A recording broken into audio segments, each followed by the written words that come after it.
Released in 2010, Quentin Dupieux's absurd satirical tale of a killer tyre on a mission of destruction, wrapped up in a commentary of the modern cinema's audience's desires, consumptions and judgments, has one of the greatest openings this century. A car trundles down a dirt track, knocking over empty chairs, which may or may not represent absolutely nothing. Steven Spinella emerges from the car boot and, doing his very best Gary Cole impression, instructs us to leave all our possible preconceived notions of narratives and reasoning at the gate. Why? No reason.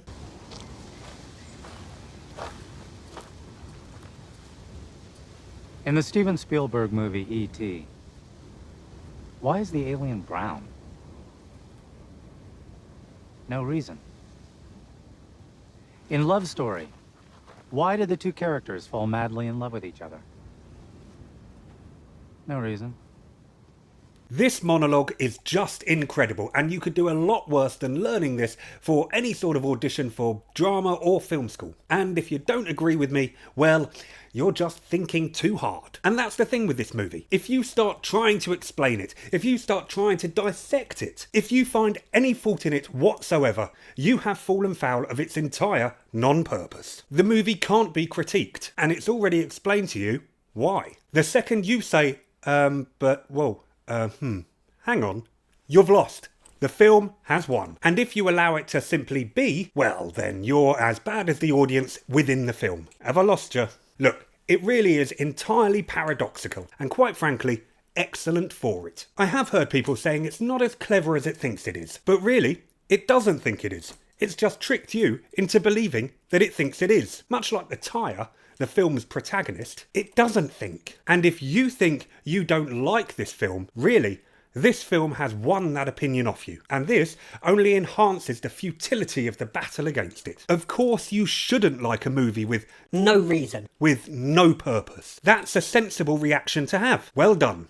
The movie has just won again. And if, like me, you think it is an exceptional piece of avant-garde French absurdist cinema masquerading as trashy throwback B-movie, with lashings of dry wit, conversely overblown nuance, and some of the most gorgeous shots in horror history, well then, the film has won again. The only difference is, well, you have too. Upon first viewing, this movie jumped straight into my top 10 movies of all time. Now, granted, that might have been a bit of a knee-jerk overreaction or exaggeration, but frankly, it's because I hadn't seen a film like this ever before. I was so utterly surprised by it. But now that it's settled down in my memory, I can't really argue the case for top 10. However, sitting pretty at 11 or 12, well, you can bet your elastic polymers it is. After the opening, I repeat, awesome monologue, the camera pans through a graveyard of destroyed odes to past fads. Old speakers, roller skates, Ernie from Sesame Street, a Commodore Amiga 500.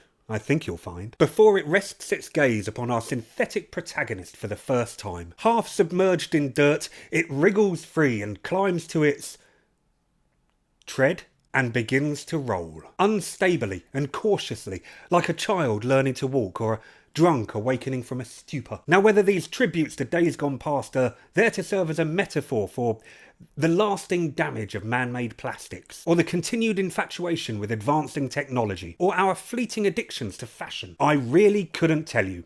More than likely, there is absolutely no reason for them whatsoever. Remember that. Every time you think there might be a message in here, the movie has point blank told you that there probably isn't. Forget about it. Just move on. Be like the tyre. Roll with it. Soon our circular anti-hero is stopped in its tracks by a plastic bottle. Damn those plastics. After a few failed attempts to roll over it, it finally does. And with this, our ring-shaped friend realises it has the power to quash anything in its path. So when it gets to a living opponent, acknowledging the power that it yields, it wastes no time in dispatching with it. However, then it comes to a glass bottle. This time, when the tyre rolls over it, it doesn't smash. So, the tyre gets angry. It learns to get angry. I mean, this is a story of humanity in like 2 minutes. Or not, this could mean absolutely nothing. Now, I'm going to stop myself from venturing any further into studious analysis of this movie, as the whole damn purpose of the movie is to encourage you to do exactly that, even though you've been told very succinctly and on multiple occasions that you really shouldn't. Suffice to say, this movie is utterly unique in its approach at storytelling, and where you find yourself with it will come from precisely who you identify with most in the movie. Are you living the movie? Are you investigating the movie? Are you watching the movie? Critiquing the movie? Are you ignoring the movie? All these potential standpoints are addressed within its running time. And this movie may well be making a commentary on you, just as you attempt to make a commentary on it. These opinions we may well have may well turn to face us. And as the movie maybe or maybe not insinuates at the end, these opinions may well take over Hollywood, or maybe even destroy it, or maybe Absolutely nothing. will change. And we will, like the sheriff in the film, have to dejectedly continue with this whole charade perpetually and tediously until death may offer us some small respite. This movie is frickin' excellent. Or maybe it's shit. Whatever it is that for absolutely No reason. I mean, why are you watching it? It's a film about a psychotic killer Tyre. You can't get more pointless and daft than that. What did you expect? Oh, and in the credits, the Tyre is named Robert. Why? No reason. Ah. Yeah, maybe it is top 10. Laters.